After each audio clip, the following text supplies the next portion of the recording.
Hey, what's happening, folks? TextBoy91 here, and this is supposed to be a live commentary, but I was experiencing some bad feedback issues, and there's a lot of rough sound in this video, so I decided to go ahead and tweak some of my audio systems and do a post commentary. And it fits well because I really wanted to discuss the Manziel situation since it seems to be one of the most highly talked about topics this summer because it is a slow sports week or slow sports summer because baseball's in middle of the year and nobody cares about it, and it's only two topics really to discuss, which is the A-Rod situation and Johnny Manziel. But before I get into Manziel, I got two things I want to go ahead and just get out of the way and ask real quick. If anybody can help me with my audio issues, message me or can leave a comment below, and we can probably get into a Skype conversation to see if I can get it fixed. Because when I listen to it back through my computer, I can hear a buzzing sound, but sometimes it's not there, but it's evident in the videos, and it's just really annoying me. And I'm pretty sure it's probably annoying some of you out there with the fact of all you're hearing is like in the background, and I'm talking, you hear and it's kind of annoying. And the second thing I want to go ahead and discuss, I'm gonna go ahead and spoil this video. So if you guys don't want to hear the spoiler alert, fast forward to about a minute 35.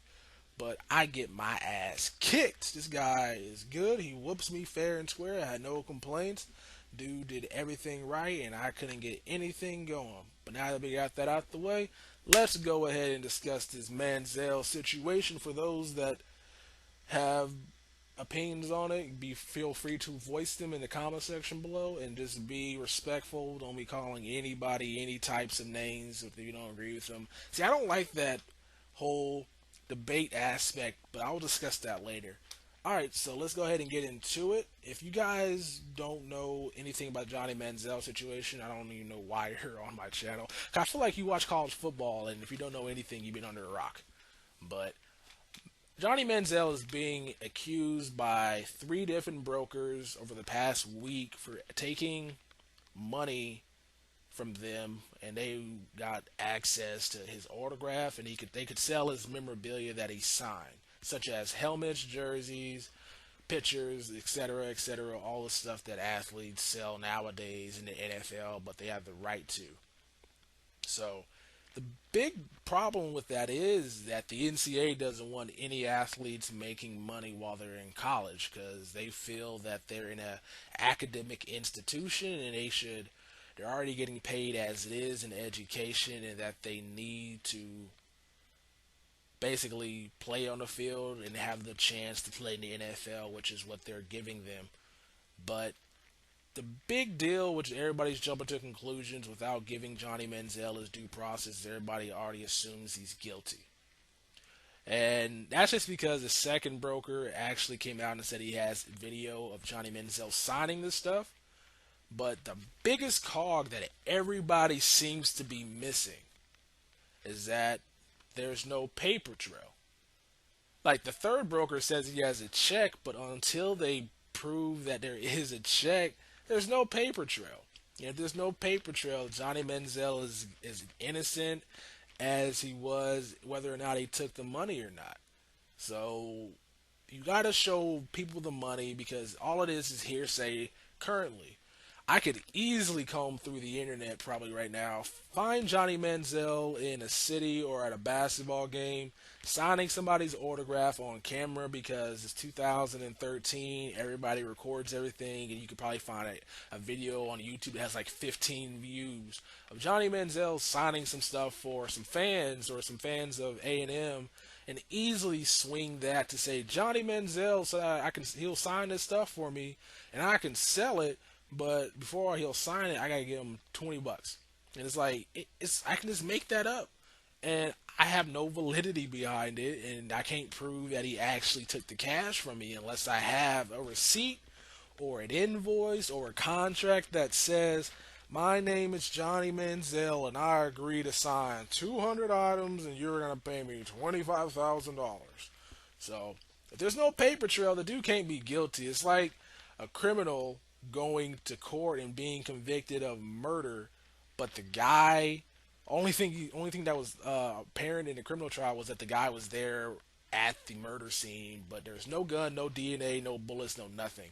And him getting convicted on that would be a detriment to the NCAA, and hopefully will be the downfall of it because you can't convict nobody without any evidence, not allowing them to have their due process. So if they do try to suspend him with no paper trail and no proof that he actually took the money, he should win the appeal pretty easily and should be able to play this year because we all want to see Johnny Manziel versus Alabama this year. I might actually go to that game. I got a buddy that is actually attends the school, so I might actually make a trip up there to go watch that game. That is going to be a packed house.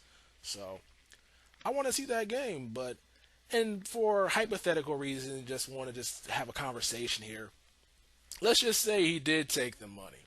Let's say Johnny Manziel took the money so he can buy rims. Why are we mad at that? The kid sees everybody making so much money off of him. The NCAA, they signed a lucrative TV deal so that Fox, I think it's Fox or CBS or one of those stations can air the Texas A&M and Alabama game. They made a lot of money off that. Also, you guys want to take a guess how much Texas A&M made off Johnny Manziel last year? You want to take a guess? Let's go ahead, take a guess. Leave it in the comment section below. Some of you are probably typing in 5 million. Some of you are probably typing in 1 million. There's always that one guy out there that's going to probably type in 500 million because he wants to be that guy, and nobody likes that guy. But Johnny Manziel made Texas A&M last year, wait for it, $37 million. $37 million. And we are all tripping on the fact that he wanted basically $7,500 so he can buy rims. Like, it doesn't make any sense. And it's kind of a sliding scale that we seem to be implementing in sports. Nobody had any bad things to say about Terrell Pryor other than the fact that he was an idiot for selling some of his memorabilia so that he could send money home to his mom. But because Johnny Manziel happens to have quote unquote rich parents who their father was in the oil field and they inherited wealth, we're killing him because he wanted to buy rims. Even though he's not guilty yet. Now, if he's guilty, we can kill him all you want because you guys have an agenda that might be different from mine. But the dude, if he wants to buy rims, he wants to buy rims with the money he gets. A lot of us probably made dumb purchases as well with the money that we earn. And we're killing a kid who's rich because he wanted to buy rims instead of asking his parents for. And at least he's out there making money himself. And I'm saying if I was an athlete, I would be annoyed, but at the same time of seeing everybody else around me making so much more money because of me, and they're not the one out there risking their health, their livelihood just for a shot at getting to the NFL. And let's just say Johnny Manziel gets injured next year. Only thing that's gonna he's not gonna get any money. The insurance that the school has signed for him is gonna pay for all his medical expenses. You don't gotta worry about that. But if he gets a career-ending injury, he's basically done making money. So why not make money while you can? And a lot of athletes probably do this. Like, it's reported now that Jadeveon Clowney is doing the same exact thing with one of the brokers that busted Johnny Manziel. So, like, why are nobody? I'm pretty sure nobody's going to be killing him. That's probably because there's some more deep issues connected with Johnny Manziel because maybe nobody likes him because he's a freshman that won the Heisman, and there's pictures of him out there with a sparkler in his mouth in Miami with a wad of cash. Pictures out there of him with Megan Fox, and people are envious of his situation because he's a 20-year-old kid enjoying life and is probably doing a lot more at that age than they did in their entire 4-year college span. But keep in mind, he's 20 years old and he's probably still growing up and learning situations that's going on with the world. Because I know when I was 20, I thought I knew everything, and I probably would have done the same exact thing if I was of his caliber because he's still going to get to the NFL team if he's good enough to play. A lot of people are saying he's too small, but he's still going to get picked up by an NFL team. He's not costing himself any money. Only thing he's doing is costing maybe his teammates a chance to playing the championship game, which would be a good reason why people should be bashing him, but bashing him because he is not guilty yet or he's being accused of taking money, you're kind of just assuming he's guilty. And I don't understand that. Like, it's innocence until proven guilty, and basically, and you over there saying he's guilty because of one person or three people are saying he is, when they probably have an agenda or probably would like to have some of his stuff sell off the shelves. Because I think the if you got $25,000 from one broker and the broker only sold three of his items, what's the easiest way, logically speaking? What's the easiest way to get your name out there with some of the stuff that you sell? You go to the media. That happened with the Aaron Hernandez thing. As soon as he got arrested or getting charged with murder, all of his jerseys were getting posted on eBay and they were selling for thousands of dollars. So if you give Johnny Manziel $25,000 because you think this stuff's gonna sell, and it doesn't sell, you're like, oh, I feel mad about this. You know what? We're going to ruin this kid's career. We're going to try to ruin it at least and say that he did this so we can get some publicity and people will start buying his stuff if they ruin his athlete's career. And it's kind of a bad business model because why would you just rat out on one of the players that is potentially going to be making you money? He's one of the biggest college athletes going currently. And by doing this, you're not going to get access to any other college athlete for that matter. So it's just interesting. I want to see what happened with the Jadeveon Clowney situation because he is probably the best player in college football currently. And will the NCAA remove his jerseys from their website that are not really supposed to be his jerseys because the NCAA can't really do that? Which is another issue I have. Why is the NCAA removing number 2 from Texas A&M?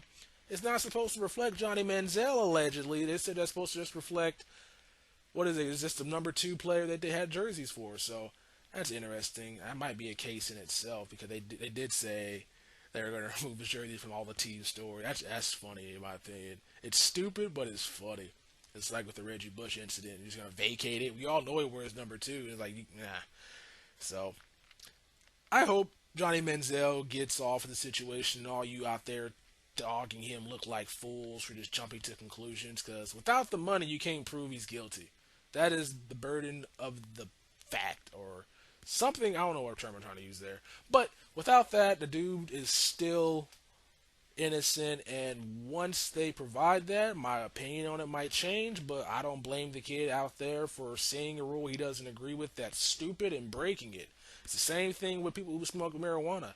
They don't like the rule, they break the rule, and they have to live with the consequences. If he gets suspended for the entire season, he has to live with the consequences, but he did do what a lot of other athletes did, and I don't know why you guys are creating this sliding scale where it's okay for AJ Green to do it, it's okay for Jadeveon Clowney to do it, and it's okay for Terrell Pryor to do it, but it's not okay for a kid who has rich parents to do it.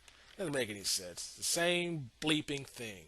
So that's my 2 cents on it. I can go on a whole tirade about the NCAA. I just actually did my final paper in English over why the NCAA should be stopped and put a ban to. So I might bring you another video if you guys enjoy this style of format because I do love to talk about sports and I like this. I got that through the entire video without actually running out of information to talk to. But yeah, this play right here, this dude just embarrassed me. I was laughing so hard. I was like, where's my quarterback? Why is Joe Thomas faster than my fullback? Why does Joe Thomas in this game have 78 speed? So, but I'll try to bring you guys a lot more of these videos in this style. Hopefully you guys can hear me. Hopefully you sound good. I'm gonna listen to it. I'm not saying I'm gonna test it. I'm gonna listen to it and see if it actually sounds listenable and if it's not too quiet, because I got that complaint when I first came out because my first microphone was way too quiet. Then I got this microphone, and because it plugs in with USB style, it actually causes a feedback sound when my battery's plugged up to it, which is just like, why is technology so stupid? And everybody's telling me, or what I'm reading on the internet, people saying I should go buy an audio mixer. I'm like, really? I don't even know what that does. I have no idea what that even is. So, I don't know. We'll see what happens. Maybe later on down the line, maybe once I finish this semester, I might invest in an audio mixer so we can actually get these commentaries out sounding like a professional broadcaster. Become a professional, a top flight YouTube commentator. We'll see what happens. Right here, I get this tackle. This dude embarrassed me. But he did give me some good advice on what I should run on my defense and how I should play and different players I should pick up. So big ups to this guy.